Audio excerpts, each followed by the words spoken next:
Mic on. I see the bars. We're good to go. Weather extra for you on a Thursday night.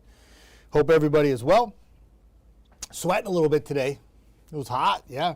I'm going to try to convince you all that it wasn't humid. I know everyone's going to be like, I don't think so.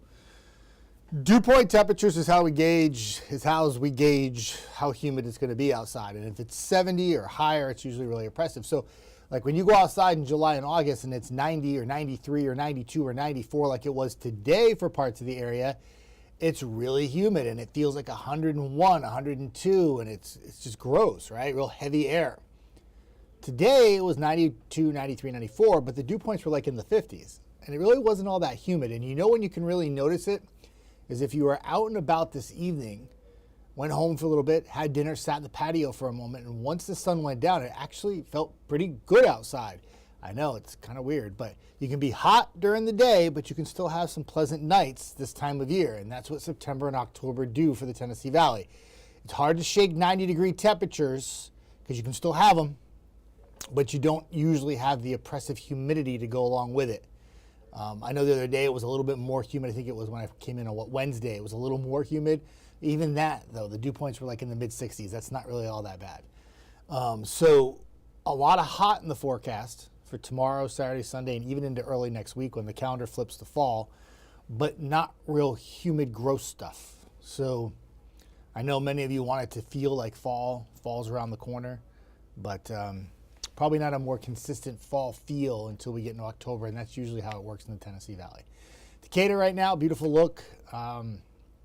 Gorgeous sunsets tonight. I usually work mornings, so I get pretty giddy on the weekends about the sunrises. I think they're really beautiful, but it's nice when I get to fill in at night for Brad that the sunsets look just as beautiful, and I get to post some of those. Those of you who posted some pictures on my page, thank you very much to go along with the pictures that I put up. They were from the weather cameras, and I thank you. Unfortunately, in Decatur, I couldn't get a good look because when I turned the camera to the sunset, it literally has the entire, like, I call it the furniture on the roof. Like, the tower is there, and it blocks it, and it just wasn't a good look. It was very disappointing. But the Shoals camera and the limestone camera certainly turned out to be really nice, which is good stuff. All right, temperatures outside, 90s by day, 60s at night. Run it back again tonight into tomorrow. We had some really dense fog. Eric Burke was on air Thursday morning this morning, and he was saying, hey, this fog's pretty dense in areas. Threw that in the forecast last night. Good thing, because it did have an impact on the morning commute. I think we'll have some fog tonight, but because we didn't have widespread rainfall like we did on Wednesday, probably not as much fog Friday morning, but probably more confined to locations near waterways, low-lying areas, valleys, stuff like that. But you'll wake up tomorrow, these temperatures, there won't be any 70s anymore. They'll be 60s. That's really not that bad for this time of year. So for tonight, went mostly clear. But some fog will develop. It'll be isolated. Temperatures in the 60s. And then for Friday, some of the forecast models now a little bit more aggressive with some of the showers in the afternoon.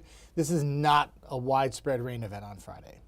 But if you were to get some rain, like on Wednesday, it will cool your temperature. So that high temperature of 91, 92, around there, will be dependent on if you have storms or not. If you don't have storms, you're hot. If you have storms, you'll actually see your temperatures drop in the afternoon quickly. And the temperatures themselves will drop fast and then rebound quickly once the storm moves away from you. It's like a temporary relief. Another thing that's a concern for tomorrow with some storms in the afternoon is that if they linger into the evening and they have some lightning with them, some of the high school football games could be impacted. I don't think it will be a big issue, but it's something that we got to keep in mind. I'll be here tracking it and filling in for Brad tomorrow night. And hopefully we get some decent rain from it, but no high school football games are interrupted. It's like a best case scenario. That's going to be hard to happen, but we'll see what happens. 3-day forecast, you can see a lot of 90s on there for Friday, Saturday, Sunday. A couple 20s, 20, 10. It's not widespread rainfall, but if we pop a rogue shower or storm Friday, Saturday, it's not out of the question. Sunday, probably more like late in the day, but this is not widespread rainfall. It's more about the heat for the weekend with temperatures 90s by day, 60s at night. Fall arrives on Monday, and there's no change coming. It's still going to be hot early next week. Just want to give you a quick update on Tropical Storm Gabrielle. It is the 7th named system in the Atlantic this year. We are below the forecast pace that was predicted. We've only had one named hurricane. That was Aaron. And this could be the second named system, eventually steering east of Bermuda by next Monday and Tuesday. Could strengthen to a Cat 1, maybe a low-end Cat 2. But right now, with that particular track, there's very little impact on land. It's mainly a fish storm. And that's good for the East Coast, good for the lower 48, good for the Caribbean, good for the Lesser Antilles, good for just about everybody. Except Bermuda may have a little bit of an impact with some waves there on the west side of the island, or east side of the island. But overall, very quiet in the tropics so far. Knock on wood. We are past peak season. Peak season runs about September 10th, 11th, depends on which place you look. But September 11th. And we're past that now. So we're on the back end of the hurricane season. It goes all the way till November 30th. But right now, that's the only player in town. And right now, it doesn't look like it's going to have a huge impact on any land, which is good news. What will have an impact on your forecast in the Tennessee Valley, it will not be tropical. It will be hot through fall, the arrival of it anyway, on Monday. I got all these like 20% in there. It drives me crazy to put them in. I'm not a big percent guy because I feel like if you put 20% in, everyone thinks it's going to rain. And it doesn't mean 20% yes, 80% no. It doesn't mean that. It means that there will be some rain and 20% of the area will have rain. But it just makes it look like it's going to rain every day, and it's not. The highest chance of rain in that entire 10-day forecast is Wednesday and Thursday. And that's when a front comes through and there's a change. And you can see the temperatures drop significantly. In fact, not just Wednesday and Thursday, but right into Friday and the following weekend, the first full weekend of fall, temperatures will be right around 80 degrees. And we go from above average to below average with that transition on Wednesday and Thursday. The best case scenario, not only do you get the change in temperature, but Wednesday and Thursday turns out to be some soaking rainfall, which we could really use. Model's not really all that aggressive right now with the rainfall, not aggressive with severe weather, but it would be nice to get the best of both worlds, you know. Have our Sunday, put whipped cream on it and a little cherry too. Because many of you want it to cool off, and there's your cool temperatures, but the transition with some heavy rain would be really nice. It'd be very nice, actually. Hi, Mike Gentle. Good to see you on. You know, when we're on here on Saturday and Sunday mornings, it is like tons of people talking. When I fill in at night, talk, very few people say hi. You can say hi, don't bite. If you want to say something mean to me, it'll make me cry. But if you say nice things, I'll talk back to you. But yeah, this is Weather Extras for you. If you have any questions or comments or concerns, you can let me know. I think I smell. You can tell me that too. I won't take it personally. But quiet weather pattern though. And this is my third fall here. I've talked about this many times, but in 2022, I came down here in October. I had one day to find a house. Literally found a house. I looked at 10 of them, and I put an offer on the 10th one I saw. And the weather was beautiful. And I was like, wow, this is what I have to look forward to. This is a great forecast for that one day. It was beautiful here. But since I've been here in 2022, this is now my third go around with Septembers and Octobers, and beautiful weather. I mean, I know for some it's been a little hot the last couple of days, but I've never lived in a market that has more beautiful weather in September and October, barring any tropical systems or anything like that, severe weather. But you can have a lot of sunny days, sometimes too much sun, because we start talking about the lack of rainfall this time of year almost every year. But usually the weather does work out pretty well. It might be a little hot, might be a little cool sometimes. The porridge usually ends up being just right when you get closer to the end of September and the beginning of October. And it gets really, really good. Last October was amazing. Again, last October was almost too good because it was so much sun that we ended up hitting some drought conditions by the fall. So, but what are you going to do? Average high temperature for this time of year should be about 85, 86, I think. I'm doing that off the top of my head, I'm pretty sure. So where the temperatures are in the 90s, that's above average, and where the temperatures are like 80, 81, that's below average. That's that transition next Wednesday and Thursday with that front that comes through. It's a big time game changer. Bring some rain in here too. Hopefully we get the rain. That's going to be big. Some areas got soaked yesterday. I went back and looked at some of their estimated radar totals with some of that rainfall.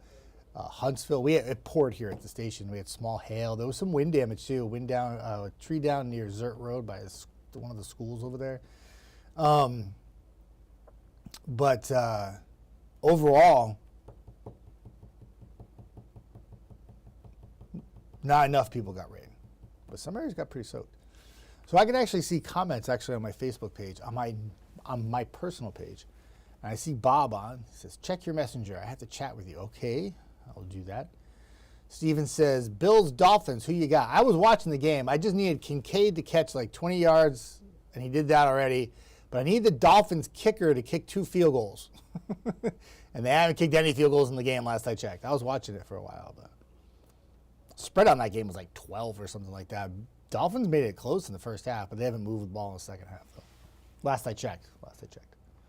So speaking of football, Bama has a bye this weekend. Auburn's in Oklahoma, playing Oklahoma City, playing the Sooners. I think it's a 2:30 kickoff. I'm going by the top of my head. Please don't yell at me if I have the wrong time. A&M is playing Lake.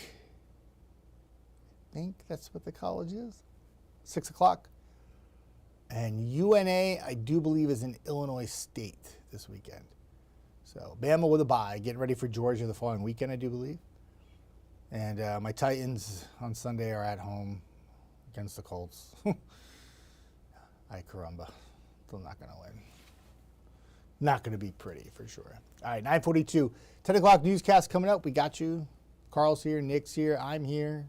And, of course, Margot is here. And we will have the very latest for you, not just with the weather, but with the latest news stories as well. Carl will have an update on sports. And we look forward to having you join us then. I think, if I'm correct, I haven't looked at the schedule. I think Jada's in for Eric tomorrow. I'm pretty sure of that because I think Eric is off Friday working for me Saturday. And then I'm back Sunday. So, Molly, so how much rain are we talking about for next Wednesday and Thursday? I have no idea. No idea, Molly. None. It is way too far out to gauge how much rain we're going to have. But we need the rain. So what you hope for from a meteorological side of things is that it plays up and we get some decent rain. But I have no clue how much rain we're going to get yet. Some of the forecast runs that go out that long have very little rain. The Euro has a pretty good soaker. We'll see what happens. But way too early to make that call. But it does look like there's going to be some kind of rain. How much? I don't know yet. But as we get closer to that day, I'll let you know. Certainly have a better grasp of it and iron it out a little bit more as we get into the weekend and look beyond Saturday and Sunday, get closer to like Monday and get a better idea of exactly how it will play out, the timing of it and everything else, whether it be during the day, whether it be during the night. But yeah, too early to make that call now. Some of the runs have like almost like a, what we call like a cutoff low. If that's the case, it works out great because that thing will sit and spin right over the Tennessee Valley. And what it does is it just doesn't spin tornadoes. Let me be careful saying the word spin. Just doesn't move. It's like a top that's just on its own. And it just keeps clouds and rain, clouds and rain, clouds and rain, keeps it coming. And if that's the case, we'd have to add some rain to Friday because it will not move out of here quickly. Cutoff lows are like drunken sailors. They don't know where they're going. They don't have a path. Nothing's moving it. So it becomes stagnant and becomes something that doesn't want to move out of your area quickly, which could be a good thing if you want rain, right? All right, I'm going to bust a move, go. See you at 10 o'clock on air. Everybody have a fantastic rest of your night and have an awesome Friday. And the weekend is almost here. It is knocking on the door. And I hope you have some plans for the weekend, Saturday and Sunday. Besides a few spotty showers and stay hydrated, weekend looks like it will be all right. Have a good night.